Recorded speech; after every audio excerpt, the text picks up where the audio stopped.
pada masa Orde Baru ketika penggunaan pupuk organik itu menjadi dilarang karena itu tuh dianggap sebagai menyalahi aturan agenda dari pemerintah gitu. Salah satu agenda pangan atau agraria pada saat Orde Baru juga mengendalikan tentang rantai pangan dan makanan apa yang ada di meja makan kita gitu. Kayak program Soeharto waktu itu, istilahnya standar makanan sehat, 4 sehat 5 sempurna, bla bla bla bla, kayak gitu. Kayak nggak semua daerah punya hal-hal itu gitu kan. Maksudnya nggak semua daerah akhirnya memproduksi susu, nggak semua daerah akhirnya memproduksi nasi, ataupun kalau nasi itu berbeda gitu baru kerasa. Nah, tapi selain daripada itu, refleksi yang akhirnya cukup menampar aku adalah ketika kayak mungkin dari kita sendiri atau teman-teman kita atau maksudnya sekitaran kampung kita gitu, apa yang kita konsumsi misalnya kayak media atau segala macam, semua kan kayak ada patronnya gitu. Semua kayak misalnya, oh sekarang lagi ngetren apa di TikTok, terus orang-orang berbondong-bondong pengen ngikutin itu. Halo teman-teman, saya Gatari. Silva, terus kayak mau mengenalkan tapi kayak dipanggil. Nggak, kirain masih ada lanjutan ya kan? Halo teman-teman, saya Silva. Salam kenal semuanya. Nah, mungkin mulai dulu kali ya dari eh, apa yang dilakukan sama Bakudapan dan kenapa Bakudapan dan dan bagaimana Bakudapan menggunakan metode penelitiannya untuk meneliti kata. Jadi sebenarnya ada awal mulanya itu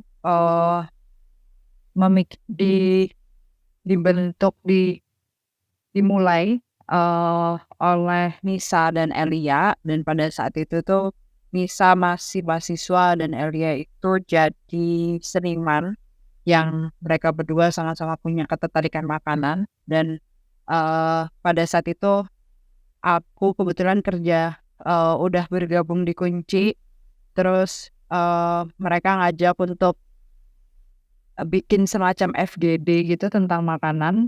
Nah, karena pada saat itu juga penasaran juga apa ya yang bisa diomongin dari makanan, dan kebetulan juga skripsiku pada saat itu aku kuliah di ISI fotografi. Skripsiku juga tentang rumah makan. Terus jadinya kayak nyambung-nyambung dan dimulailah FGD itu. Terus singkat cerita, Bakudapan juga punya banyak keraguan pada saat itu tentang bagaimana menentukan metode penelitian. Nanti mungkin Silva juga bisa ngejawab karena baru-baru ini Bakudapan juga meneliti punya proyek tentang beras beras pada zaman penjajahan Jepang, yang itu juga metodenya berbeda dari apa yang akan aku jelaskan dan gambarkan di awal Bakudapan. Jadi pada saat itu kami memulai metodenya itu dengan seinosen mencari jawaban dari apa yang kami penasaran tentang sesuatu gitu. Jadi misalnya pada saat itu muncul fenomen ini nih, awal mula gerakan organik terus awal itu pikir, oh kenapa ya kita nggak mulai untuk melihat sebenarnya bagaimana sih gerakan si hidup sehat dan organik ini kalau dilihat dari segi pangannya. Terus kami berpikir bahwa mungkin memulai penelitian itu yang termudah itu memulai dari apa yang ada di sekitar kita dan apa yang kita alami. Nah, pada saat itu kami berpikir sangat inosen. Jadi memikirkan bahwa memulai sesuatu dari apa yang paling dekat dan apa yang kita rasakan itu kita harus mengalaminya langsung. Ketika kami ingin meneliti tentang gerakan hijau atau permaculture, organik, kami berpikir bahwa kami harus mengalaminya, kami harus coba untuk bercocok tanam. Nah, pada saat itu upayanya jadi berkembang ke pertanyaan tentang pangan liar, karena pada saat itu narasinya munculnya berbarengan. Jadi pertamanya itu si pangan organik, terus superfood, terus kemudian ada yang membawa narasi tentang pangan liar. Nah, pada saat itu kami mendapatkan kesempatan residensi di Jombang, di sebuah desa namanya Mendiro. Nah, di desa itu tuh kami belajar untuk mengenali jenis-jenis pangan liar. Nah, dari situ kami mulai memikirkan, oke, kita harus mulai dengan mengalami si pangan liar ini. Lalu dengan ambisi yang sangat inosen dan menggebu-gebu, kami memulai kebun di numpang, pada saat itu numpang dikunci, memulai kebun untuk menanam tanaman-tanaman yang dianggap sebagai tanaman liar. Dari situ kami belajar bahwa, dan hasilnya itu gagal. Jadi tidak ada satupun yang tumbuh kecuali rumput. Jadi kami pun juga bingung, kemana ini biji-bijinya gitu. Terus pas dilihat kayak jalan-jalan sore gak sengaja, ternyata bijinya itu tanamannya tumbuhnya di rumah tetangga. Nah, terus kayak, oh, biji-biji yang udah ditanam itu kayak mereka itu geser jauh banget gitu. Nah, dari situ kami kayak ngelihat lagi nih, apa yang membuat si biji-biji yang ditanam ini, karena kami mengikuti aturan atau memiliki petunjuk mengikuti petunjuk untuk menanam gitu. Jadi bikin bendeng, apa, dan lain sebagainya. Jadi kayak kami agak yakin bahwa ini akan tumbuh. Nah, itu yang ternyata itu tumbuhnya malah nggak di tempat yang diposisikan si bijinya itu gitu. Dari kegagalan itu kami jadi belajar bahwa terminologi liar ini tuh tidak hanya muncul begitu saja tanpa alasan. Jadi, dan juga perlu dilihat tentang siapa yang menentukan atau siapa yang memberikan terminologi liar ini gitu. Karena kalau kita merujuk makna liar kan dia tidak bisa didomestifikasi. Terus juga dikonotasikan sebagai sesuatu yang tidak bisa kita konsumsi gitu. Atau itu sebagai, kalau hubungannya dengan tanaman, mungkin itu akan sangat dekat asosiasinya dengan rumput liar yang memiliki kecenderungan untuk dihilangin aja gitu, karena dianggap mengganggu. Sedangkan liar sendiri kan juga punya terminologi yang menyebutkan bahwa dia itu bisa sustain atau dia bisa resisten terhadap segala macam jenis cuaca dan kondisi tanah. Nah, terus akhirnya kami melakukan penelusuran. Dari rasa penasaran bahwa apa sih yang dimaksud dengan liar ini, membuat kami jadi melakukan penelitian untuk melihat lagi tentang sejarah gerakan hijau yang ada di Indonesia dan bagaimana si tanaman-tanaman yang dianggap liar ini tuh jadi liar gitu, karena dia tidak serta-merta hadir dan dianggap sebagai liar, karena semuanya bisa dimakan yang disebut dengan pangan liar itu gitu. Kayak jengger ayam atau pegagan, terus jelantah, itu semua punya fungsi yang bisa dikonsumsi gitu. Tapi siapa yang menentukan tanaman-tanaman ini tuh sebagai tanaman liar gitu. Nah, akhirnya itu menarik lagi benang sejarah ini masanya kepada gerakan hijau, reformasi agraria yang terjadi pada era Orde Baru. Jadi ketika Orde Baru, mungkin teman-teman juga punya kenangan atau punya ingatan dan pengetahuan masing-masing bahwa pada masa Orde Baru itu banyak sekali kebijakan khususnya dalam bidang agraria yang menentukan apa saja yang bisa dimakan dan apa saja yang bisa ditanam. Jadi pada saat itu pemerintah juga punya regulasi mengembangkan jenis bibit, terutama jagung, padi, yang mengharuskan agar petani itu mengakses bibit-bibit tersebut dengan dalih untuk mendapatkan hasil pertanian yang melimpah dan bisa memenuhi kebutuhan pasar. Dari kebijakan itu membuat petani dan juga penggunaan pupuk. Nah, maka dari itu pada masa Orde Baru, ketika penggunaan pupuk organik itu menjadi dilarang karena itu dianggap sebagai menyalahi aturan agenda dari pemerintah gitu. Sedangkan masa Orde Baru itu kan tidak, itu terjadi cukup lama, dan pada durasi tersebut tentu tanaman ini dan tanah ini itu kan punya siklus hidup gitu. Jadi ketika polanya itu sudah terbentuk, akhirnya banyak tanaman-tanaman yang endemik, yang asli dari tanah tersebut atau dari wilayah tersebut, itu jadi hilang dan terpinggirkan.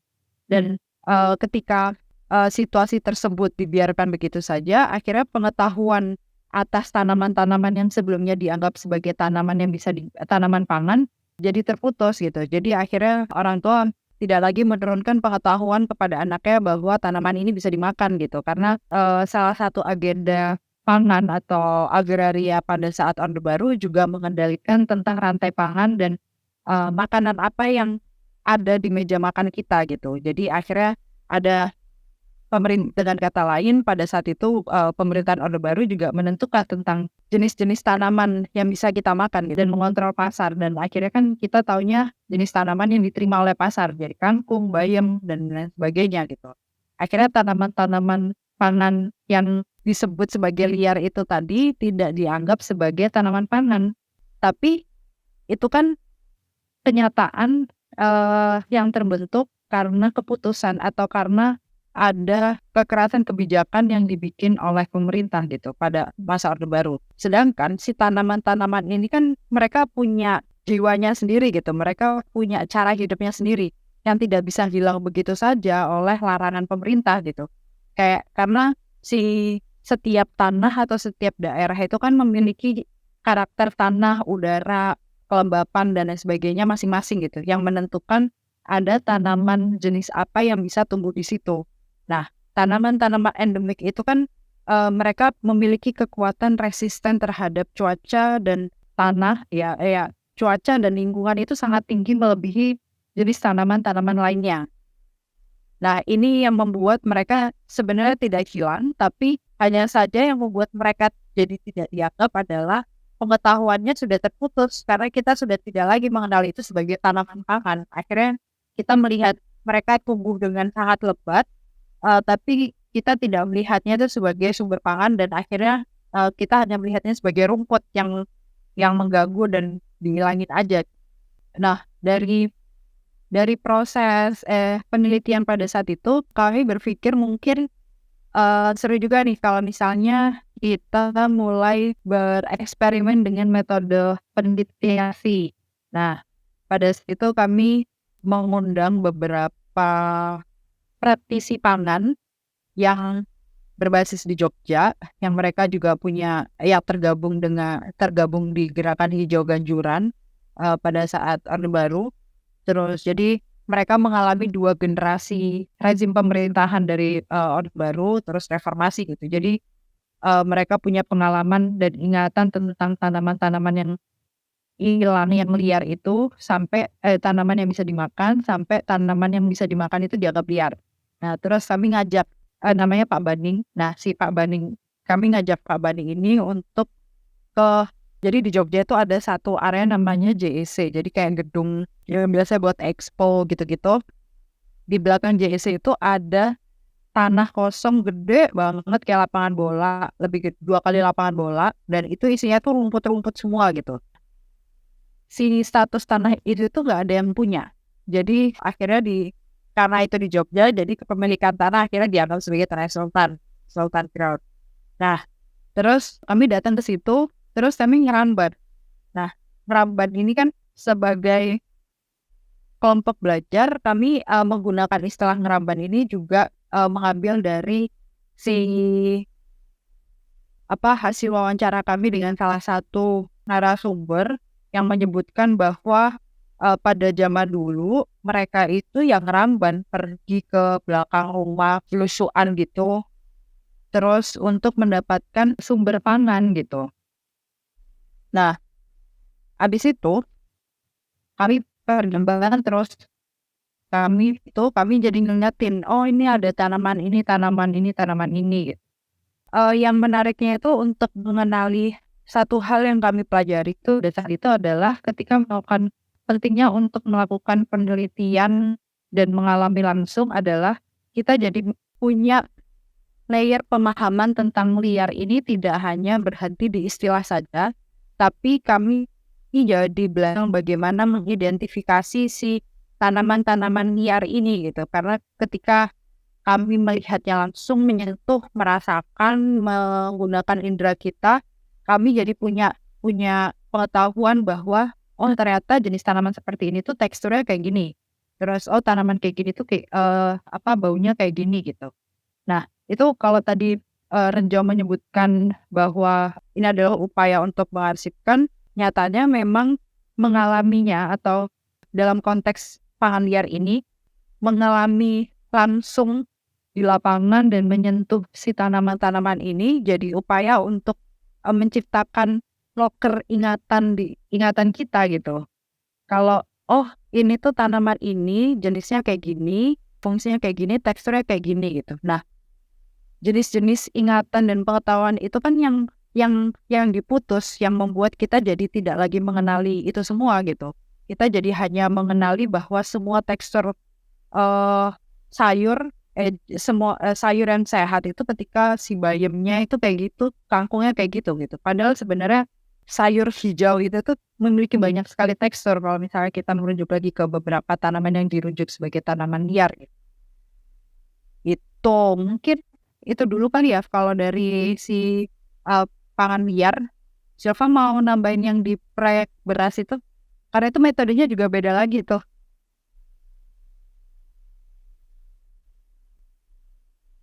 Oke, mungkin aku bisa mulai dikit. Mungkin lebih ke ini ya, metode penelitiannya kali ya.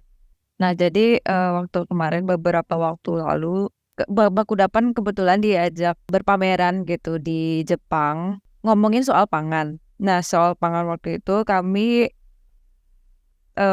dapat beberapa arsip gitu kan. Ini lagi-lagi dari arsip gitu, arsip soal kependudukan Jepang waktu itu di Indonesia. Dan salah satunya itu dari temuan itu kami banyak menemukan soal beras gitu.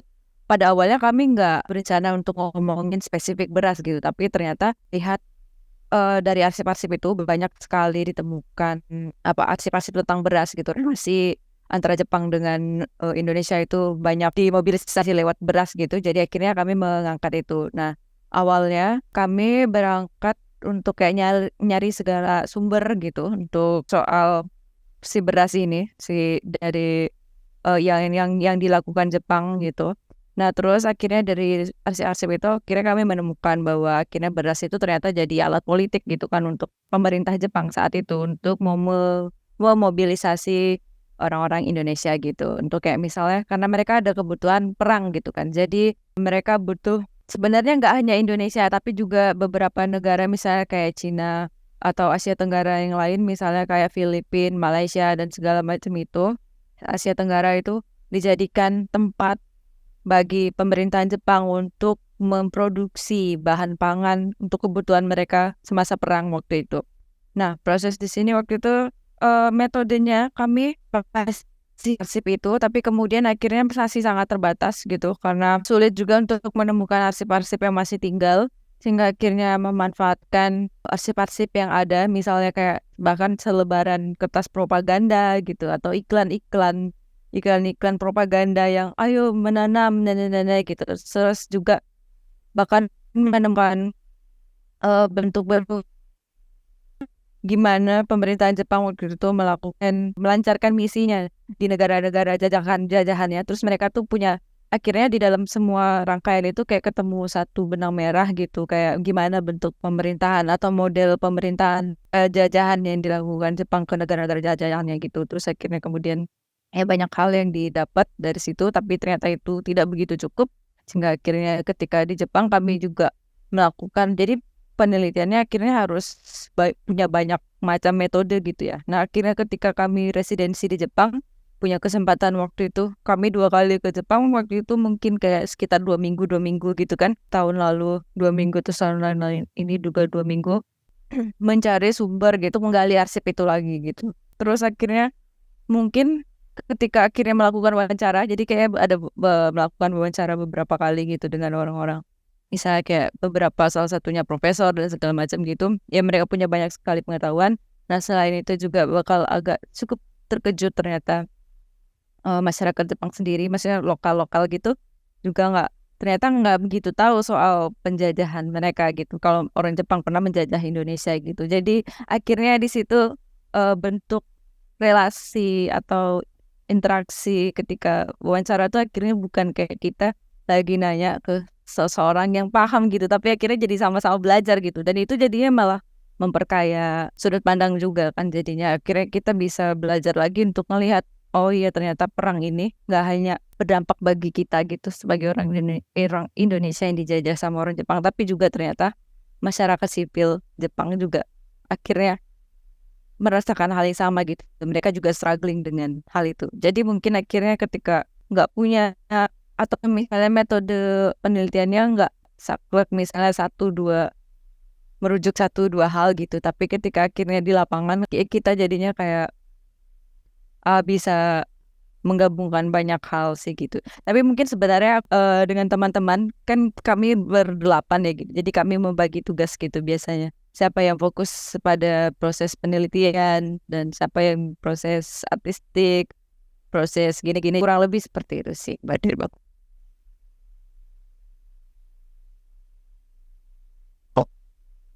Jadi mungkin dulu mau tanya atau bisa tentang dia menarik ya tadi kayak apa yang tanaman liar, kemudian bagaimana liar itu dipolitisasi. Nah, dan ada pengetahuan yang terputus dan itu lebih sengaja gitu. Sebenarnya sangat relevan dengan apa yang kita lakukan karena di IDIS nanti mungkin bisa kita lebih banyak. Ada makanan-makanan di Kuta itu akhirnya entah nggak banyak dikenal lagi atau nggak banyak dikonsumsi, entah karena tren arus budaya yang masuk atau karena hal lain. Salah satunya karena bahan yang apa langka gitu. Ya mungkin dari Yudis ada motivasi sedikit tentang pengalaman dia dengan makanan. Makasih buat Mbak Gatari sama Mbak Silva tadi udah ngasih banyak apa ya, banyak insight lah buat kita. Aku mulai mengingat-ingat kembali waktu masa kecilku masih dekat sama ibu dan dapur gitu. Dan itu saya waktu itu tinggal di kampung di desa di Kutai Barat gitu, di pinggir sungai yang semua makanan itu masih kita dapat secara liar gitu. Kayak ikan itu tidak kita apa pelihara kayak sekarang bikin ramba atau seperti apa gitu, atau bikin kolam, bikin tambak. Ikan itu langsung kita tangkap di Sungai Mahakam gitu secara gratis gitu. Jadi setiap hari kalau pengen makan ikan ya tinggal tangkap aja gitu. Jadi pagi misalnya pasang jaring atau mancing buat makan siang, kemudian sore nanti buat makan malam pun begitu gitu. Itu diambil dari sungai secara langsung. Kemudian untuk sayur-sayuran kita nggak banyak nanam sayuran sebenarnya karena lebih banyak ngambil di hutan kayak sayur pakis, karbung, dan dedaunan-dedaunan yang sampai sekarang saya masih ingat, oh itu bisa dimakan gitu. Nah, sekitar 12 tahun saya melakukan itu gitu. Jadi kayak nangkap ikan, kemudian nyari buah-buah di hutan dan segala macam gitu. Itu yang saya lakukan pada saat kecil gitu. Kemudian pindah ke kota karena sekolah sampai kuliah gitu. Dan kebetulan kuliahnya juga di pertanian.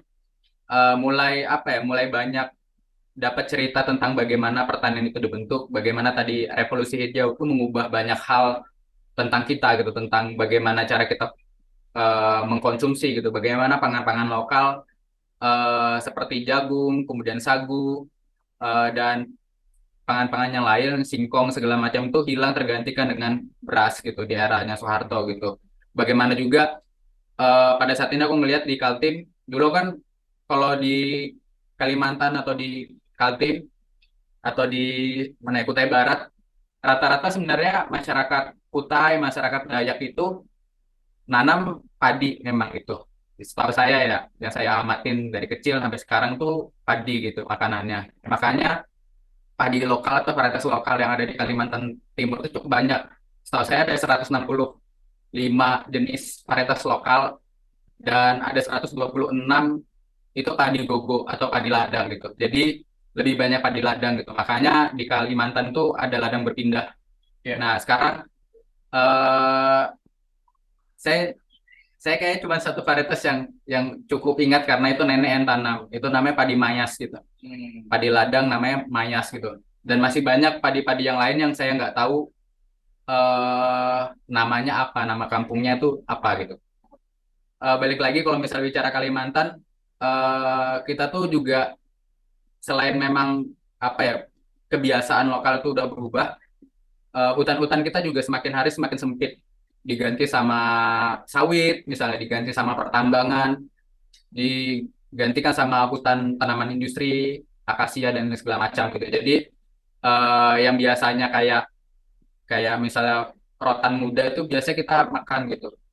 Itu juga udah mulai hilang karena emang udah hutannya udah nggak ada gitu. Bahkan obat-obatan tradisional atau bahan-bahan biasanya untuk adat istiadat buat apa ritual-ritual itu juga hari ini mulai kesulitan atau kehilangan itu. Makanya fokusnya sebenarnya masuk ke makanan ini pengen ngebahas lingkungan gitu. Lingkungan hidup, bagaimana lingkungan itu sangat berpengaruh terhadap kepunahan pangan-pangan lokal kita gitu. Salah satunya itu gitu. Apalagi ya, itu dulu deh teman-teman. Kalau yang lain mau nambahin. Menarik. Aku udah dari sini boleh.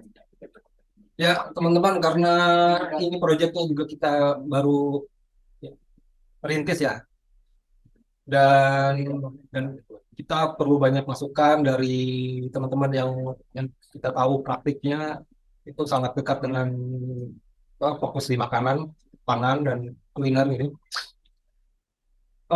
Salah satu yang ingin kita ketahui adalah tadi yang metode-metode penelitian, dan tadi sangat menarik yang dipaparkan sama teman-teman beberapa. Kemudian mungkin yang ingin kami tanyakan salah satunya, bagaimana Bakudapan sebagai kolektif banyak orang yang masing-masing itu punya background disiplin pendidikan yang berbeda-beda, tapi ketika di riset atau kemudian untuk menjadikan suatu output dari hasil riset itu bisa bisa nyatu gitu. Mungkin jawaban dari pertanyaan itu, aku mau jawabnya dari contoh kasus kalian. Kayak di Bakudapan sendiri tuh, nggak semua orang tertarik, emang benar nggak semua orang itu tertarik untuk membuat karya. Dan nggak semua orang juga tertarik untuk mendalami atau mengeksplorasi penelitian. Nah, maka dari itu, akhirnya kami juga harus mengiyakan bahwa tidak semuanya dalam kerja kolektif itu tidak selamanya semua anggota harus mengerjakan pekerjaan yang sama. Karena kami pernah nyoba dengan cara seperti itu, yang ternyata itu tidak berjalan. Yang membuatnya gagal adalah akhirnya kami jadi melupakan bahwa masing-masing individu ini tuh juga punya agensi untuk menentukan metodenya dia, ketertarikannya dia, dan standpoint-nya dia gitu. Nah, jadi waktu itu awal-awal kami berpikir ketika kami ingin melakukan penelitian, maka semuanya harus melakukan penelitian. Nah, sedangkan kami melupakan bahwa tidak semuanya itu suka dengan aktivitas melakukan eksperimen metode penelitian mendalam, yang akhirnya membuat orang-orang yang tidak tertarik ini tadi, mereka jadi terbebani dengan kerja kolektif ini gitu. Sementara secara tidak langsung kan itu jadi proses mengerdilkan makna kolektifnya sendiri gitu, karena kami jadi melihat bahwa kolektif itu berhenti di makna melakukan sesuatu secara bersama-sama. Nah, bersama-samanya pun itu juga jadi disimplifikasi ke dalam bentuk aktivitas yang sama. Nah, sedangkan bersama-sama itu juga merujuk kepada setiap orang, kita harus percaya bahwa setiap orang itu punya pengetahuannya sendiri, setiap orang juga punya agensinya sendiri, setiap orang juga punya hak untuk menentukan langkah dan keputusannya sendiri. Jadi yang bisa dilakukan oleh si kolektifnya itu hanya menciptakan ruang itu agar setiap orang itu bisa dengan leluasa atau dengan percaya diri untuk menentukan aku mau menggunakan metode ini, dan membuka ruang negosiasi agar keinginan masing-masing individu ini tidak ada yang menekan atau tidak ada yang menekan atau merepresi si kebebasan individu lainnya gitu. Nah, terus sama juga kayak di bentar, aku lagi nyari contoh proyek apa ya? Ada di proyek, mungkin yang proyek pangan liar itu gitu. Karena prosesnya cukup panjang, kami tuh juga mengalami perubahan metode yang beda-beda. Jadi dimulai dari si metode riset seperti pada umumnya, terus sampai akhirnya kami melihat bahwa setiap orang berhak untuk menentukan ini hasilnya apa, setiap orang berhak untuk menentukan pengennya fokusnya di mana gitu. Jadi akhirnya di akhir pun kami selalu memilih bentuk presentasi yang demokratis hadir. Enggak sih, bahasanya nggak gitu sih. Bentuk presentasi yang apa ya? Bentuk presentasi yang bisa menaungi semua ide. Kayak website, penerbitan, terus pameran, dan pembagian tugasnya itu jelas gitu. Itu ternyata cukup membantu dibanding hanya percaya sama satu bentuk akhir gitu. Silva ada tambahan? Mungkin kalau soal yang tadi itu aku sudah setuju banget sama Gatari gitu. Ya kami akhirnya si Baku Dapan ini sebagai ruang akhirnya yang istilahnya jadi wadah buat individu di dalamnya buat explore gitu, apa aja gitu. Terus aku juga mau nanggapin, aku juga cukup relate dengan hal itu, karena aku juga kan orang Kalimantan nih. Aku orang Kalimantan Barat. Terus aku juga punya pengalaman yang serupa gitu ketika aku kecil juga ngerasakan. Aku tuh tinggal di kampung. Aku tinggal di beberapa kota, bukan kota, di beberapa tempat karena kan bapak orang kampung mana, ibu orang kampung mana, terus akhirnya sekolah di mana ya kayak gitu. Jadi waktu itu aku banyak menghabiskan di satu kampung yang isinya adalah sawit semua. Jadi waktu itu, jadi aku rasa mungkin ini bisa jadi cukup ini ya.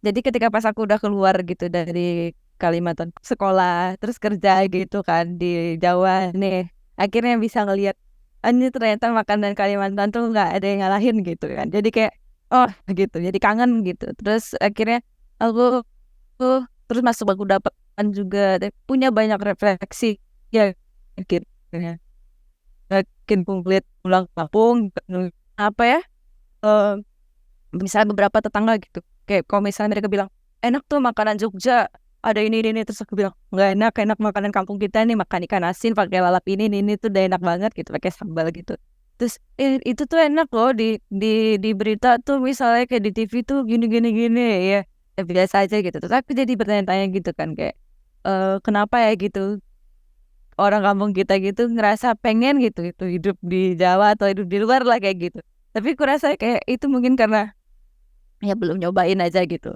nah mungkin ketika udah jauh gitu baru kerasa nah tapi selain daripada itu refleksi yang akhirnya cukup menampar aku adalah ketika kayak mungkin dari kita sendiri atau teman-teman kita atau maksudnya sekitaran kampung kita gitu apa yang kita konsumsi misalnya kayak media atau segala macam semua kan kayak ada patronnya gitu semua kayak misalnya oh sekarang lagi ngetren apa di TikTok terus orang-orang berbondong-bondong pengen ngikutin itu dan sebenarnya agak susah didapatkan misalnya sumber bahan makanannya di Kalimantan kayak gitu misal tempat kita nggak kayak gitu kita nggak ada keju misalnya mau nyari keju pun susah misal ke Indomaret juga kalau di kampung-kampung banget agak susah nyari Indomaret gitu seenggaknya kalau di tempat aku ya kalau di kampung aku tuh jadi kayak misalnya kayak berusaha untuk nyari ke situ tapi akhirnya kita tuh lupa gitu loh kayak sebenarnya ada potensi-potensi yang di kampung kita juga bisa lakukan nah mungkin akhirnya yang mempengaruhi itu sebenarnya kayak gimana kita ngelihat berusaha untuk terus ngelihat keluar gitu karena tadi ada si pusat ini yang kita nggak tahu mungkin misalnya kayak tadi ini juga berhubungan dengan salah satunya kayak program Soeharto waktu itu ketika akhirnya apa Soeharto punya apa sih namanya tuh istilahnya standar makanan sehat 4 sehat 5 sempurna bla kayak gitu kayak nggak semua daerah punya hal-hal itu gitu kan maksudnya nggak semua daerah akhirnya memproduksi susu nggak semua daerah akhirnya memproduksi nasi ataupun kalau nasi itu berbeda gitu akhirnya maksudnya yang tadinya dinyatakan yang menciptakan standar ini atau yang si pusat ini atau akhirnya dilakukan secara kolektif oleh orang-orang gitu akhirnya kita yang misalnya yang tinggal di pinggir atau yang ini juga akhirnya mau nggak mau harus ngikutin standar itu padahal sebenarnya kita juga nggak tahu urgensinya sebenarnya cuman karena oh ini loh si presiden bilang ini oh ini loh orang pemerintah bilang ini oh ini loh di Jakarta makan ini ke kita nggak sekeren Jakarta atau misalnya kayak gitu maksudnya kadang hal-hal sesepele itu kadang kayak aku pikir mungkin cukup berpengaruh gitu karena ketika aku melihat teman-temanku juga gitu maksudnya masih berusaha untuk sebenarnya nggak masalah juga, tapi maksudnya ada tendensi untuk kayak aku udah di Jawa atau aku udah keluar negeri atau aku udah apa gitu, harusnya bisa lebih modern yang kayak gitu. Padahal sebenarnya modern dan ini juga agak membingungkan. Jadi ketika aku akhirnya udah jauh gitu, aku malah jadi cukup berefleksi juga sih. Dan bersama Baku Dapan ini jadi kayak aku akhirnya juga bisa ngebuka gitu kan layer-layer kayak mana sih yang luput waktu aku masih tinggal di Kalimantan waktu itu, maksudnya apa yang luput gitu ketika kita kadang kalau kita pas kita udah keluar gitu kan kadang baru akhirnya bisa berefleksi gitu kan kadang. Nah, terima kasih ya Pak Willy, itu sudah harapan udah serius. Ya itu yang terjadi juga di saya sih sebenarnya.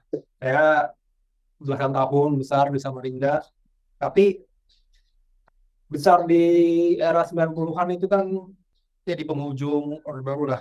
Tapi Orde Baru waktu itu masih sangat menancapkan ini, masih makanan-makanan yang kurasa tuh udah yang nugget, ayam goreng tepung, KFC, burger, pizza. Jadi secara pribadi saya tertarik dengan produk ini juga. Saya pengen tahu kuliner asli Kalimantan itu yang otentik itu seperti apa sih. Walaupun pada akhirnya ada beberapa kuliner itu yang nggak sesuai dengan lidah saya gitu. Itu karena udah dibentuk zaman. Walaupun kalau ada yang meyakini kalau bahan-bahan dari tanah sini dan bahan dari tanah Kalimantan itu sebenarnya adalah bahan pangan yang paling sesuai dengan tubuh orang Kalimantan harusnya seperti itu. Dan hal lain yang ingin saya tanyakan kalau ini sebagai konsumen kok begini lihat bagaimana Baku Dapan mengolah hasil riset itu ke bentuk yang estetis gitu, dan pilihan estetisnya tuh seperti apa gitu. Karena kan yang banyak kita temui di Samarinda di Kalimantan gitu, ya banyak bisa soal makanan tapi outputnya tuh banyak kan ya jadi reportase di ya bahan riset pada umumnya yang cenderung mungkin lebih akademik atau jurnalistik. Nah, di Baku Dapan kan beberapa output itu jadi karya-karya yang bisa di-display gitu, yang bisa memberi pengalaman kepada audiens tentang ada hal yang krusial dari makanan yang seperti Baku Dapan hilang makanan nggak cuma masalah akan masuk mulut dan perut itu cara mengolah itu efektivitasnya gimana? Mungkin aku bisa mulai dulu, ntar Silva nambahin ya. Mungkin itu ditentukan dari apa tujuannya untuk membuat presentasi artistik tersebut. Karena misalnya kita bisa mengatur tujuan itu sebagai cara untuk membagikan atau mendistribusikan informasi yang kita dapat dari proses penelitian gitu. Nah, akhirnya bentuk-bentuknya pun jadi bersifat informatif atau membagikan sesuatu gitu. Nah, biasanya hal yang perlu dipertimbangkan juga tentang siapa publik dari yang akan mengakses si hasil presentasi tersebut. Misalnya ketika kita melakukan penelitian tentang si obat-obatan tradisional gitu. Nah, kita menentukan tujuannya dari awal untuk melakukan proyek ini adalah untuk bisa membagikan informasi atau pengetahuan yang sempat hilang karena tanahnya udah nggak ada gitu misalnya. Nah, berarti kan kira-kira nih siapa nih publik yang ingin kita cari, ingin kita tuju, misalnya anak muda gitu. Nah, mungkin itu juga jadi salah satu hal yang menentukan bahasa seperti apa atau pendekatan seperti apa yang ingin kita gunakan. Jadi kalau misalnya dan akhirnya itu juga menentukan dari ruangan yang atau tempat yang akan kita gunakan juga. Kalau misalnya misalnya ada undangannya dari museum gitu, terus nyeritain yang ini dong obat tradisional itu dong dipamerin di museum. Oh ya udah gitu, nggak apa-apa. Tapi mungkin perlu direkontekstualisasi lagi tentang siapa yang mengakses museum ini dan jangan sampai kita menggunakan bahasa yang sama untuk ketika kita ingin mendistribusikan informasi ini kepada warga gitu. Warga di tempat yang tanahnya hilang sama di museum, jelas itu kan kayak dua publik yang berbeda gitu, dan kita nggak bisa juga untuk menuntut agar masyarakat atau orang lain itu mengerti bahasa seni gitu dalam tanda kutip gitu. Karena kadang-kadang kan kayak kita pengen ini nih fokus ini memang penting gitu, tapi ketika kita tidak menggunakan bahasa yang mudah dipahami itu juga akan kesulitan juga untuk bisa didistribusikan kalau kita ingin mengembalikan lagi si pengetahuan itu kepada si warga itu gitu. Nah, sebenarnya itu juga berhubungan, ini hasil renungan dari bekerja bersama SFS atau Struggle for Sovereignty. Jadi SFS itu adalah platform online, website yang kami itu mengumpulkan beberapa praktisi ekologi, akademisi, seniman, terus aktivis untuk mereka membagikan cerita tentang pengetahuan adat, cerita tentang tanah mereka, gitu-gitu. Nah, keputusan untuk membuat website itu pun juga berangkat dari tujuan agar si cerita-cerita yang tercerai-berai ini tuh dikumpulin jadi satu, terus dibagikan lagi. Nah, di dalam website ini pun juga bentuknya macam-macam, nggak berhenti di website itu aja gitu, tapi ada video. Jadi misalnya kami membuat community interview. Nah, si community interview itu yang kami lakukan adalah kami juga pengen datang ke si komunitas itu, terus kami bilang ke mereka bahwa ini nih kita punya ini gitu, kamu mau nggak punya website ini? Gimana kalau kita bikin video bareng terus nanti di-upload di situ gitu. Nah, sebenarnya itu mungkin bentuk-bentuk yang sangat familiar ya buat teman-teman gitu, tapi ternyata setelah melalui beberapa kegagalan dan renungan, ternyata memikirkan bagaimana bahasa apa yang paling tepat yang bisa kita gunakan itu juga penting untuk melihat lagi kepada siapa si hasil riset atau informasi ini tuh mau dibagikan gitu. Kalau misalnya kita pengen membuat riset ini itu untuk di kalangan akademis, ya udah nggak apa-apa. Maksudnya itu akan sah-sah saja menggunakan bahasa akademis gitu. Tapi ketika kita ingin agar si warga-nya juga membaca hasil penelitian ini, kayak kita nggak bisa menuntut mereka juga untuk memahami bahasa yang kita punya gitu. Kayak gitu. Jadi mungkin itu negosiasinya yang cukup penting untuk dipikirkan, dipertimbangkan. Silva mau ada tambahan? Iya.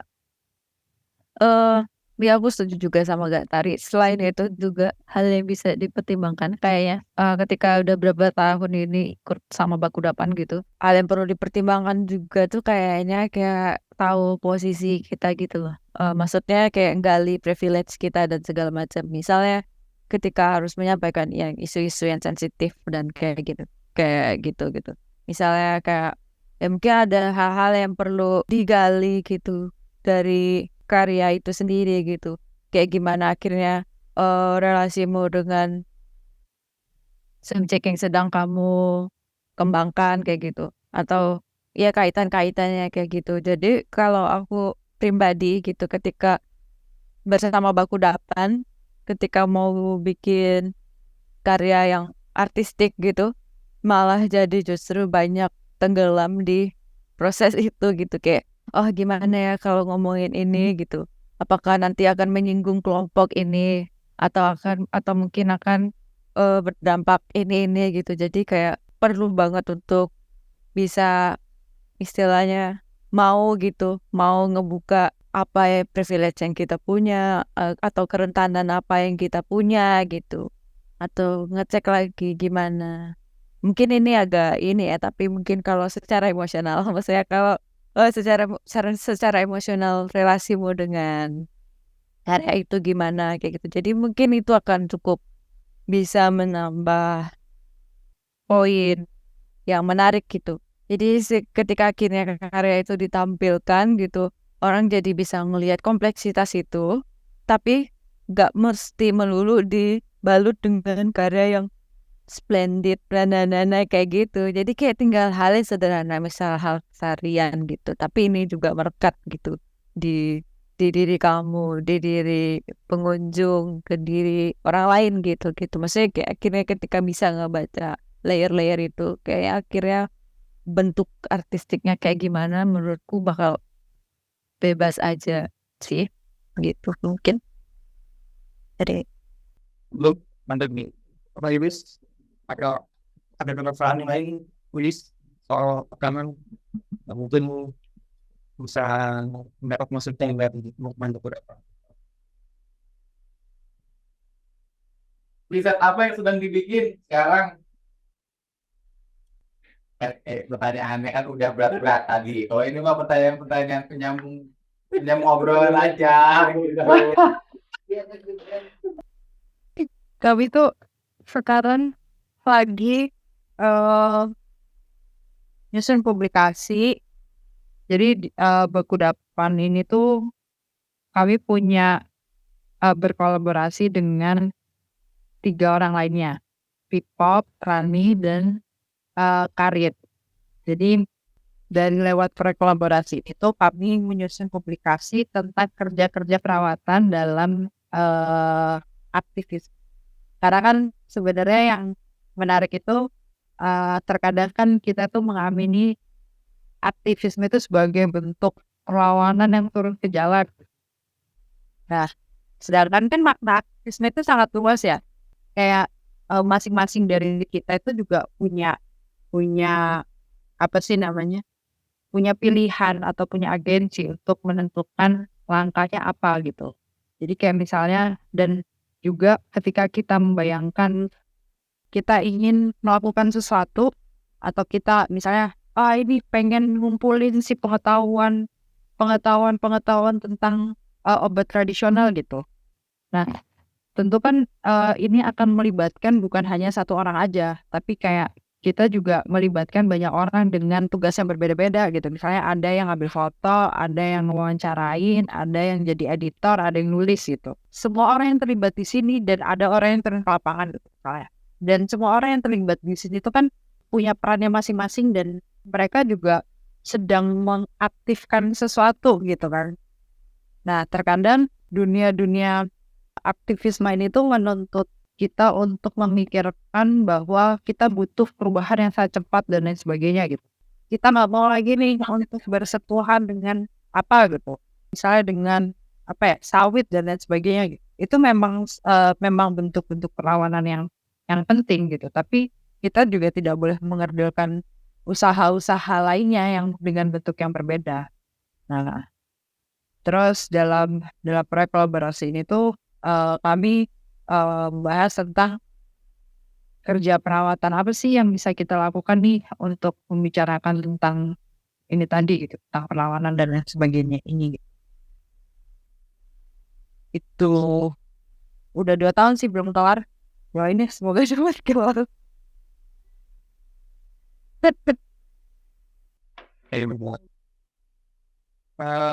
Mbak Bugis, atau video? Aku mau nanya dong. Oh, mantap, Mbak. Kayak tadi kan dibahas soal di setiap orang atau individu ini kan mempunyai apa ya bentuk atau caranya sendiri gitu untuk menentukan presentasi atau cara kerjanya gitu. Itu tapi di Baku Dapan gitu mungkin apakah di tiap individu ini juga dituntut gitu untuk kayak menyetarakan pengetahuan atau ide-ide apa gitu jadi kayak setara gitu misalnya kayak kan tiap individu tuh juga punya kemauan dan kemampuan yang berbeda gitu di tiap individunya gitu kayak apakah si yang ngurus foto dokumentasi harus juga punya pengetahuan yang sama gitu satu sama lain atau dengan gitu sih yang aku tanyakan. terus menyikapinya gimana gitu.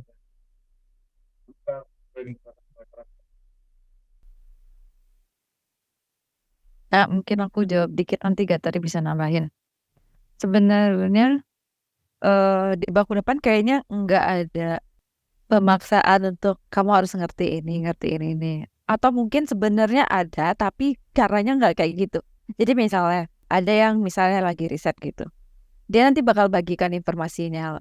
Misalnya si yang editor gitu kurang begitu into dengan isu itu misalnya. Nanti yang riset itu bakal ngasih tahu kayak oh ini isu ini ternyata gini-gini loh, gini.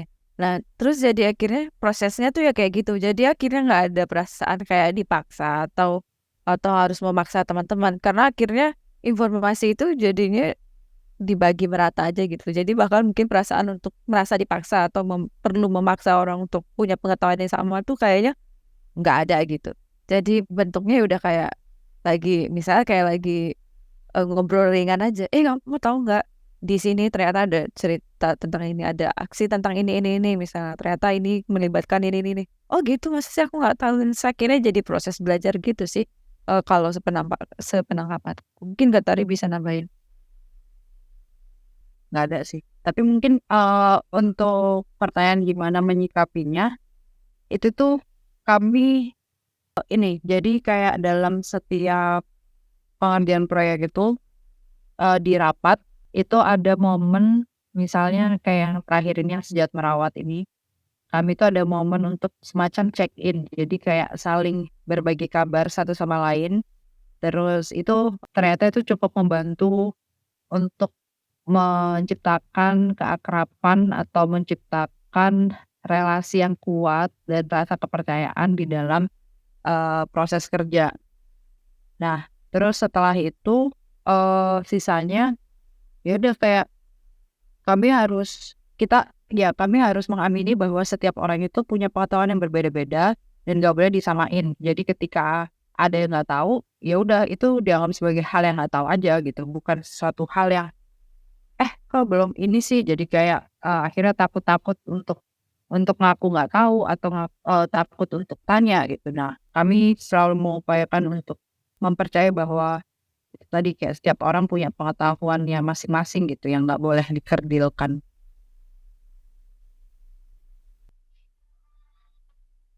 Menarik. Ya, ya kamu juga sepakat pengetahuan setiap orang berbeda, tapi tentu kita punya bahasa yang sama gitu. Pada ini project itu bisa apa dialektis lah antara satu sama yang lain. Nah itu untuk menyamakan bahasa yang itu gimana? Bagian kan teman-teman baku depan kayak si dari fotografi, yang bagaimana bisa menyatukan ke dalam bahasa makanan tentang makanan dan mengolah estetikanya, karena makanan kan dia tentu ada bentuk, tapi untuk ke layer lainnya itu kan nggak cuma itu udah di luar bentuk. Gimana agak? Mungkin lewat ini ya aktivitas baca bareng atau nonton bareng. Ternyata itu juga internal, tapi itu cukup membantu untuk kalau misalnya, jadi misalnya gini, oh ada 3 orang yang ngerti tentang tempe, ternyata ada 2 orang yang nggak ngerti tentang tempe gitu. Nah, ya udah deh yuk belajar tentang tempe. Jadi akhirnya orang yang ngerti tentang tempe itu yang akan menentukan untuk oh kamu ini dong yang menentukan belajar tempenya kemana gitu. Kayak gitu. Terus atau nah sebenarnya yang paling sulit itu ketika si presentasi akhirnya itu dalam bentuk karya, karena masing-masing orang itu punya bahasa, punya seleranya masing-masing kan. Jadi kalau bahasa itu kayak kita bisa diskusikan. Nah, kadang kalau selera itu kayak nggak bisa. Nah, mungkin Sylvan yang bisa cerita lebih lanjut ya. Kalau aku sih karena aku nggak punya kemampuan artistik yang mutakhir, jadi aku sering mundur dari bikin-bikin karya. Jadi aku kerjaku ya aku ngambil porsi-porsi yang aku bisa. Mungkin Ya, itu coba sering terjadi tuh ya ketika di olahan soal estetik kesenimanannya semua langsung langsung maju masing-masing. Jadi gimana mungkin siapa bisa ada metode tertentu untuk mengatasi Sebenarnya hal itu tuh juga sedang aku kulik ya. Maksudnya jadi gini, iya sih aku yang dikatakan Gatari itu emang benar, itu emang sulit banget ketika tiap orang punya referensi artistik yang beda-beda kayak gitu. Tapi kalau di aku sendiri mungkin akhirnya aku tahu Bakudapan ini adalah wadah bersama gitu, ini adalah kolektif. Ketika aku pengen meraih atau mencapai estetika yang aku inginkan, ya aku kerjain sendiri gitu. Untuk saat ini aku kayak gitu. Maksudnya itu aku jangan libatkan atau aku jangan mengorbankan atau menumpukan semua ego ke dalam kolektif karena itu ya ini tadi wadah bersama. Jadi akhirnya adalah ngasih ruang ke semuanya dan justru malah akhirnya karyanya jadi menarik gitu loh, beragam. Dari yang tadi aku pikir aku punya, kan kadang kita pasti punya kayak, udah nih referensiku kayak gini-gini, aku pengen yang kayak gini-gini secara artistik gitu. Tapi ketika akhirnya dikombin dengan respon dari teman-teman atau misalnya dari ide dari teman-teman, justru malah jadi, ternyata asik juga ya, kayak gitu sih. Jadi mungkin kalau untuk saat ini mungkin sebenarnya aku tetap manusia biasa, akan ada rasa ego itu kayak, kok ini nggak gini sih, gini-gini. Tapi mengingat lagi, tetap sadar diri bahwa ini adalah kolektif. Kalau aku ingin total ini ya aku berarti harus bikin karya di luar Bakudapan kayak gitu. Atau bakal tetap misalnya tetap konsultasi sama teman-teman Bakudapan karena tetap maksudnya kalau kegiatan artistikku juga masih kurang lebih serupa ngomongin isunya gitu yang seperti yang Bakudapan ini. Jadi kayak tetap gitu sih kalau dari aku.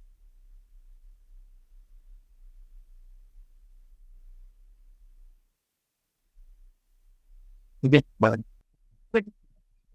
Wibi coba apa ya? Ya, kalau dari aku mungkin tarik lagi ke soal metode metode riset atau penelitian ketika metode riset penelitian terus menuju ke proses artistik. Ketika kita meriset itu, terus kita udah punya bayangan outputnya akan seperti apa yang ingin disampaikan. Jadi selama prosesnya itu kadang kita menemui persinggungan-persinggungan. Ya katakanlah kita riset apa yang berkaitan sama aktivisme ya. Misalnya bisa tentang sawit. Ya sawit kan banyak suara yang tentang soal perkebunan sawit yang masif. Tapi kita juga nggak bisa mengelak kalau kita butuh minyak sawit. Nah, jadi itu salah satu kasus misalnya. Di Bakudapan ketika menghadapi kasus-kasus seperti itu negosiasinya gimana? itu pernah tahu kejadian kapan ya? Udah aku lupa deh. Pernah tapi jadi ada yang ngundang itu sponsornya yang aku lupa. Jadi sponsornya itu punya afiliasi sama yang ngegusur di Kulon Progo. Terus, wah gimana nih gitu? Kita diundang ini nih. Nah, pada saat itu kami tuh kayak waktu itu masih cukup inosen ya. Kayak, wah nggak bisa dong, woy. Parah. Nggak bisa deh. Tapi setelah pandemi, setelah berpikir lebih dalam dan dan bertambahnya tahun dan usia, terus kami berpikir bahwa mungkin yang perlu ditekankan itu adalah selama kita tahu standpoint diri kita di mana, ya udah, dan Dan misalnya nih, waktu itu juga ada perbincangan. Jadi salah satu kolaborator SFS yang baku dapat juga salah satu terlibat juga itu dari Pasir, dari Aman Perempuan, si Mbak Yurni. Nah, si Mbak Yurni ini kampungnya itu kan memang dekat sama industri sawit. Nah, kayak ya kita semua udah tahu bahwa sawit itu juga punya keburukannya gitu, yang eksploitasi pekerja, terus dia ngerusak tanah gitu-gitu kan. Nah, terus si Mbak Yurni ini tuh punya sawit, dia punya kebun sawit juga. Nah, terus ya udah karena pada saat itu mendengarnya ketika kami juga udah agak dewasa nih, kayak udah agak udahlah coba gimana nih, kayak nggak usah marah-marah nih. Terus tapi kami belum mengartikulasikan itu gitu. Terus pas SFS diundang ke Australia, bertemulah kami dengan si beberapa siapa namanya, pokoknya dari Belanda lah. Terus mereka bilang, kenapa nggak diinin aja, dihilangin aja semua sawitnya gitu, kayak ya nggak bisa kali semua sawit bilangin, banyak orang yang nggak bisa makan gitu. Lanjut kan apa kayak gitu tuh, ternyata kan itu sangat berkaitan erat dengan kelas sosial juga kan, kayak kita udah hidup di dalam itu gitu, jadi kayak kita nggak bisa nolak itu. Jadi cara yang bisa kita lakukan adalah menemukan strategi gimana caranya kita bisa bertahan gitu. Jadi kalau kita nggak suka nih sama sawit, ya udah, kayak kalau misalnya kita bisa kayak Mbak Yurni nggak akan bisa bertahan hidup ketika kalau dia nggak memutuskan untuk apa namanya, beli lahan sawit gitu. Dia nggak akan bisa keluar dari jerat kemiskinan itu gitu, yang buat dia jadi dia nggak punya akses untuk ke tanahnya lagi. Nah, akhirnya itu yang selalu kami balikan lagi ketika ada tegangan antara kamu nggak setuju nih, ini prinsipil nih gitu, atau aku nggak mau gitu. Nah, itu kayak kita selalu balikin ke situ gitu, kayak apakah ini tuh ego kita yang apa namanya, ya ego aja gitu, atau ini tuh pilihan yang bisa membuat apa yang kita lakukan itu lebih sustain gitu. Karena kalau misalnya kan kita marah sekarang, belum tentu masalah itu selesai gitu, kayak itu bisa jadi kita kehabisan energi terus jadi nggak lanjut gitu. Mendingan kayak kita chill aja, tapi kayak tetap sustain gitu. Kayak oh ya gerakannya masih bisa dilanjutin, tapi kayak dengan kepala dingin, yang nggak bisa nih. Nah, cubit-cubit dikit lah ya. Menarik. Nggak mungkin bersinggungan juga nih dengan apa yang dilakukan Yudis kan dia aktivis lingkungan yang cukup gini. Mungkin Yudis ada tanggapan? Iya. Kayaknya aku dari awal kuliah tuh udah mulai aktif di lingkungan ya. Maksudnya sekitar ya udah jalan 13 tahun lah aku dalamin tentang isu lingkungan.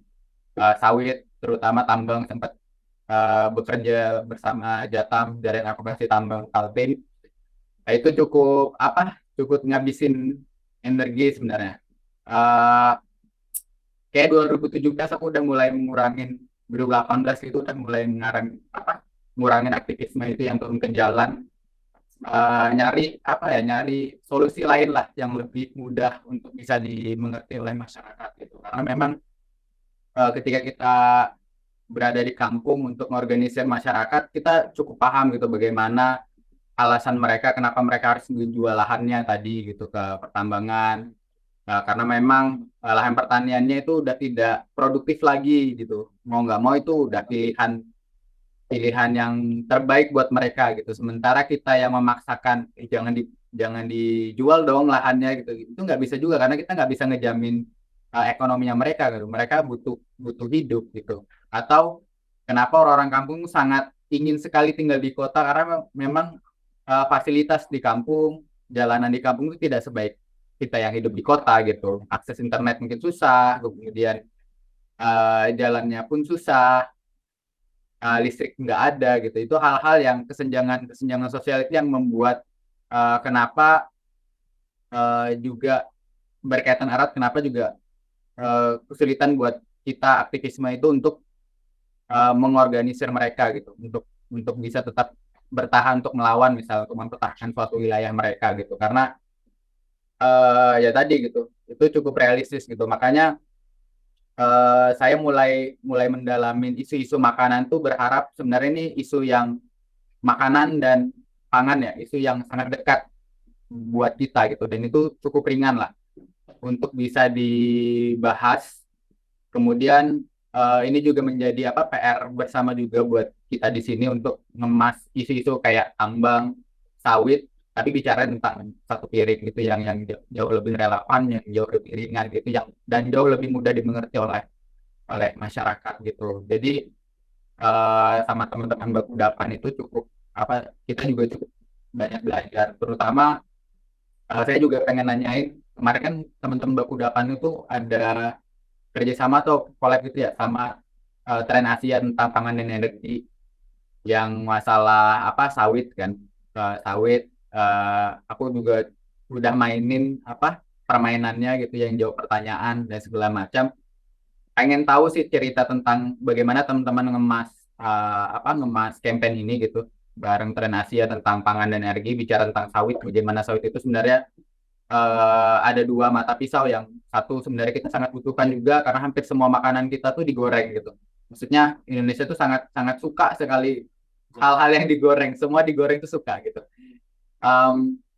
Kemudian di satu sisi sawit itu juga cukup banyak merusak gitu, nggak cuma merusak hutan, dia juga ngabisin airnya gitu, dia juga menghancurkan hutan-hutan adat, bahkan struktur sosial masyarakat juga pada akhirnya juga rusak gitu dengan adanya perkebunan sawit ini gitu.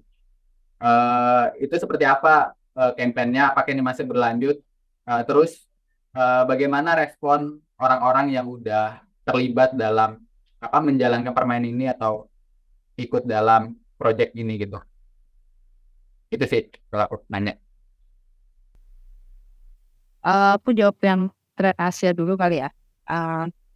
Nah, kalau yang Trend Asia itu sebenarnya undangan yang datang ke kali itu undangan untuk kami jadi influencer. Dan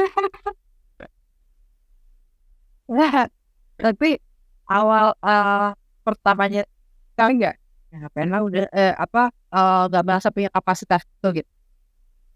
Terus yaudah deh nggak usah diambil gitu. Terus kayak hamin 1 hari, terus jadi waktu itu yang aku pikirkan adalah tapi ini juga ya, maksudnya sebenarnya kalau dari konteks tawaran si Trend Asia itu kan mereka juga meminta Baku Dapan untuk menggunakan untuk berbagi akses dan resource gitu kan. Jadi kampanye itu sebenarnya mulainya dari mereka.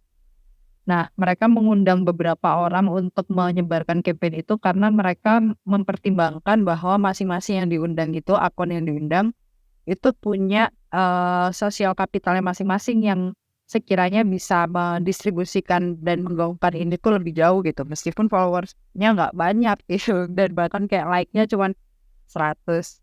Jadi kayak nggak enak gitu kan. Kayak berguna nggak ya mereka nih ngajak kami gitu. Nah, tapi akhirnya kami mengiyakan. Jadi niatnya itu adalah kami berpikir bahwa sebenarnya yang penting permasalahan akses itu kan juga salah satu privilege yang juga perlu kita cek ulang gitu kan, sama apa yang ada di diri kita gitu. Kayak misalnya nih gak hanya akses internet, tapi kayak akses kepada akses ke komunitas, sosial kapital, itu kan juga satu hal yang kita nggak bisa memilikinya sendiri. Kita kalau kita percaya bahwa gerakan itu bisa diwujudkan bersama-sama, ya artinya kita nggak bisa menganggap bahwa kelompok itu adalah kepemilikan gitu. Nah, itu juga salah satu hal yang jadi pertimbangan juga tentang tentang ngecek terus apakah akses yang kita miliki itu sudah terbuka atau belum gitu, atau apakah kita bisa memahami perbedaan akses ini tuh, apakah kita bisa memahami perbedaan akses di masing-masing komunitas atau di masing-masing studi kasus ketika kita melakukan penelitian itu. Wah, iya mana ngambil.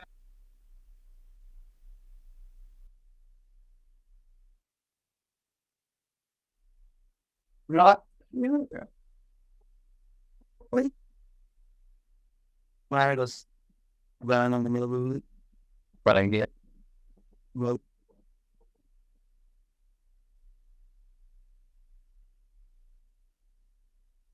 Menarik banget Gap, ya ini sangat insightful apa yang udah dilakukan sama Bapak Dapan ini. Dan saya pribadi jadi semakin bersemangat untuk mengundang sekolah salah didik sama Rinda untuk memperkaya anak kita semua di sini. buat salah didik ya. Ya, kesalahan adalah kebenaran yang baru. Benar. Tapi kebetulan sekolah salah didik punya ini kolektif sebelah lo ya. Oh iya, ya masih bisa. Bisa. Lewat satu pintu. Cuman beda kop aja itu. Ya, kok berat ya. Iya benar.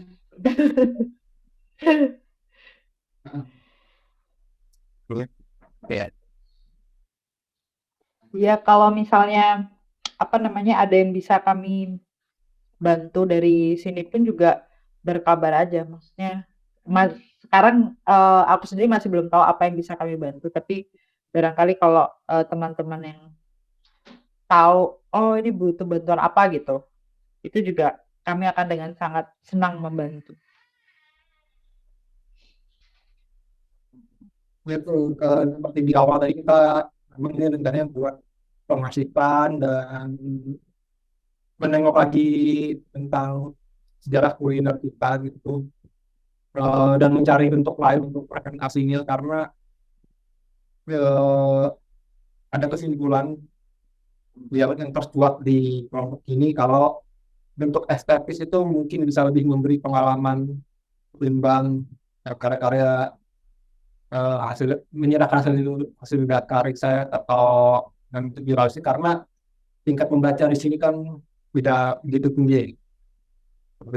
Jadi mungkin dengan pengalaman visual dan audio Merasa dan juga di sebelum menuju pameran nanti kan kita ada program repertoire memasak gitu, memasak masakan Kutai Banjar yang kita bingkai sebagai pertunjukan itu sebenarnya. Walaupun teman-teman mungkin nggak ada yang peduli kalau kita pertunjukan, tapi ada pagar-pagar yang kita buat kalau ini adalah suatu pertunjukan gitu. Ya gitu sih.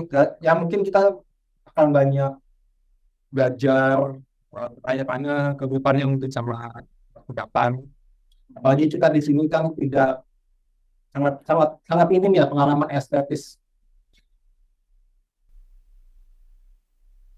Aku jadi ingat loh sesuatu. Kalau misal kalian ada tahu update dari kami board game kami itu, ya itu kan ngomongin soal nama gamenya itu Hunger Tales. Nah itu tuh ngomongin soal sistem pangan gitu kan. Waktu itu awal buatnya emang konteksnya adalah di Indonesia. Nah waktu itu tuh dibuat untuk pameran di Taiwan waktu itu. Jadi waktu itu kebetulan akhirnya bahasanya bahasa Taiwan, terus kemudian yang kedua itu adalah di Jepang kemarin. Nah di situ orang-orang banyak loh yang engage gitu, maksudnya lumayan tertarik akhirnya karena tadi si board game ini ternyata misal tadi dari segi artistik dia cukup pop gitu, dia cukup populer gitu secara ilustrasi dan segala macam kayak gitu. Jadi orang-orang aku kurang tahu waktu di Taiwan karena kami waktu itu nggak bisa hadir, jadi karyanya aja yang terbang ke Taiwan tapi kami nggak. Jadi pas ketika di Jepang kan itu akhirnya menyaksikan sendiri gitu, akhirnya kayak anak-anak muda Jepang nih ternyata nggak banyak yang tahu juga gitu soal misal tadi soal Indonesia menjajah ke Jepang atau misalnya secara kompleks tentang pangan dan segala macam. Karena kan kalau di Jepang tuh agak beda ya ininya, semuanya tuh kayak ya ada petani, ada kelompok-kelompok petani gitu. Tapi itu tetap mereka kadang lebih banyak belanja di supermarket atau apa kayak gitu. Maksudnya ya cukup nggak terelakkan lah ya, cukup ya modernnya Jepang gitu. Maksudnya, nah ketika akhirnya mereka memainkan game itu dengan yang pop, terus bentuk ilustrasi yang pop, terus cara displaynya juga ini. Jadi kayak mereka akhirnya mau nggak mau, oh gini ya ternyata. Jadi kayak mereka jadi semakin tertarik gitu. Jadi ketika akhirnya Bakudapan memilih menampilkan mempresentasi hasil riset tentang sistem pangan dengan yang misalnya kayak teks melulu atau gini bentuknya akademis semua misalnya. Semua itu mungkin bukan akan berbeda gitu responnya gitu. Sedangkan kalau yang ini kayak mungkin istilahnya kayak bisa meraih berbagai lapisan usia atau generasi gitu ya. Terus bahkan gak nyangka juga ada yang udah ojisan yang udah tua gitu kayak bapak-bapak itu sangat antusias banget akhirnya ketika dia sampai beberapa kali ke pameran kami waktu itu. Pertama dia, terus yang kedua akhirnya dia ngeliling ke kami kan juga selain bikin board game kami juga ada pameran arsip berupa video dan ada websitenya juga gitu kan. Nah dia ngerasa relate terus akhirnya kemudian di keesokan harinya dia bawa buku yang pernah dia baca tentang gimana Jepang waktu itu menduduki Indonesia, terus ngasih tahu juga panganan itu. Terus akhirnya jadi ada diskusi gitu sama orang-orang di situ. Jadi kayak mereka cukup tertarik karena ya mungkin bisa coba dengan, kalau tadi pertanyaannya adalah bingung artistiknya seperti apa, mungkin bentuk yang populer gitu yang lagi ramai di masyarakat itu bisa jadi hal yang bisa dicoba gitu. Ya terima kasih gitu Pak. Yang mana ya mungkin sangat padat ya dan pengaruhnya di kita yang mungkin membuat produk artistik itu bisa dibilang cukup mudah, cuman bagaimana itu tidak menjadi hal yang dekoratif saja gitu. Karena tersebut dan bagaimana statement artistik estetika yang dipakai itu adalah statement dari gagasannya gitu. Sebenarnya itu yang ingin kita gali dari ngobrol-ngobrol seperti ini. Karena ya kalau misalnya makanan yang digambar ya gambarnya kan menggambar makanan, cuman mengapa makanan itu penting digambar gitu. Nah informasi yang dimaksud sama proyeknya itu juga bisa diterima sama audiens kan orang-orang. PR yang institusi ada, tapi paling ada perantara atau penyertanya gitu. Kalau tadi yang dijelasin sama si Zulfaqar itu juga terkait apa namanya wujud presentasinya tuh gak cuma buat dia, tapi juga ada arsip-arsip lain yang mungkin juga saling terkait ketika dibaca secara keseluruhan gitu. Nah aku tuh agak penasaran di Biennale ya waktu itu ya, Bagat, si Bakudapan tuh tulisan nggak sih atau SPS itu ya, atau SBS mengundang Bakudapan Ya sih. Oh iya bener. Iya, Sil, kamu itu Sin. aku pengen Island. apa ya Island. Ya. Ya. Oh iya, Silvat. Kenapa sambil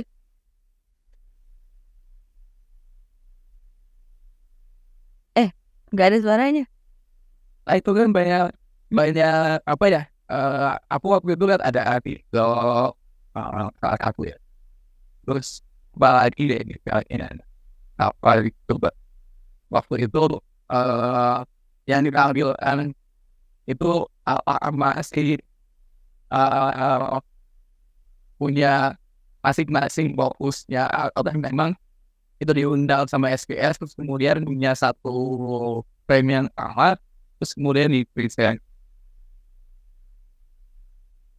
SPS, SFS atau Sorry. Apa? SMS. Ya, ya.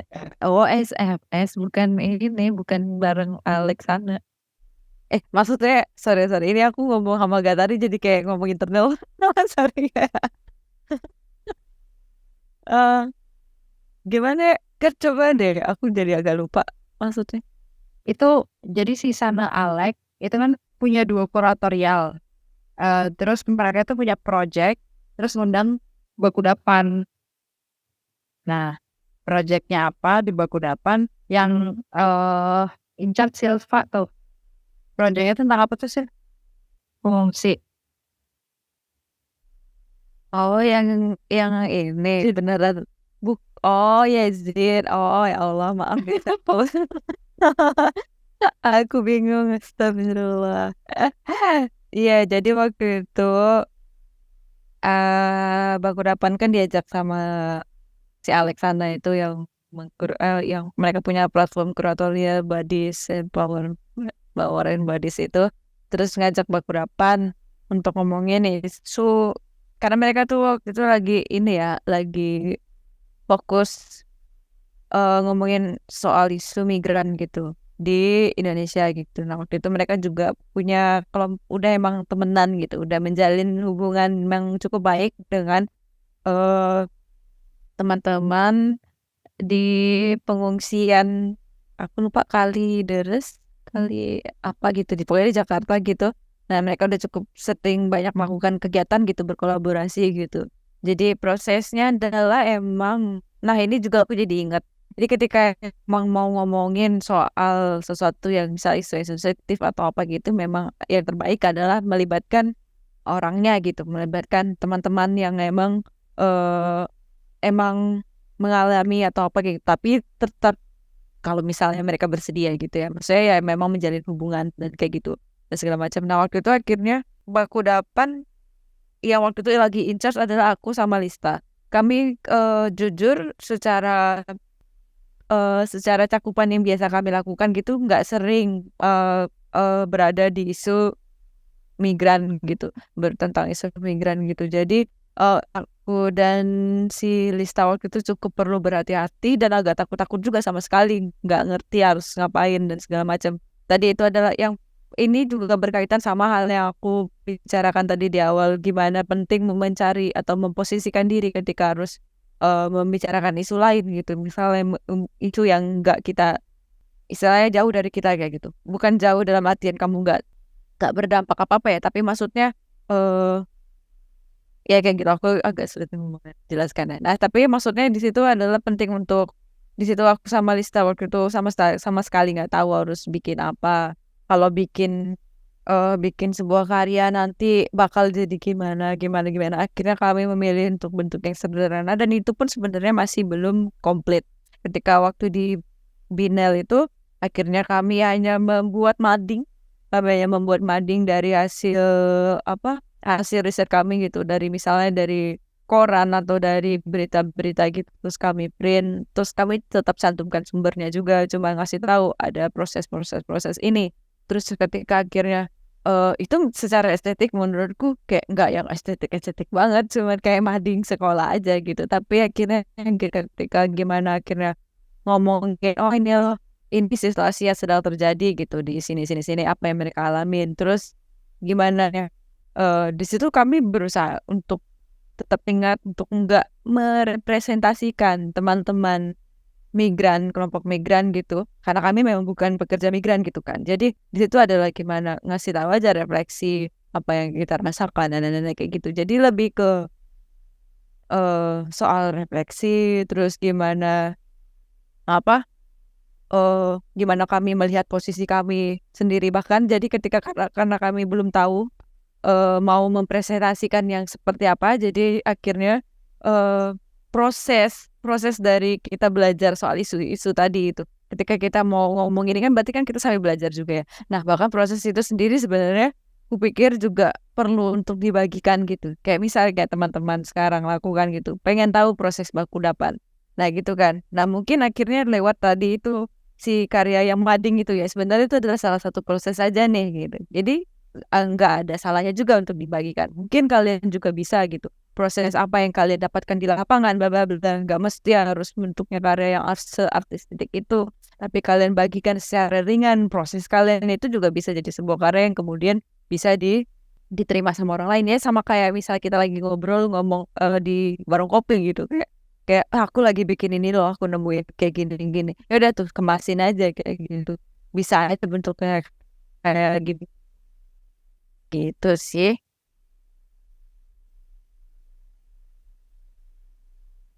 Terima kasih sih Pak.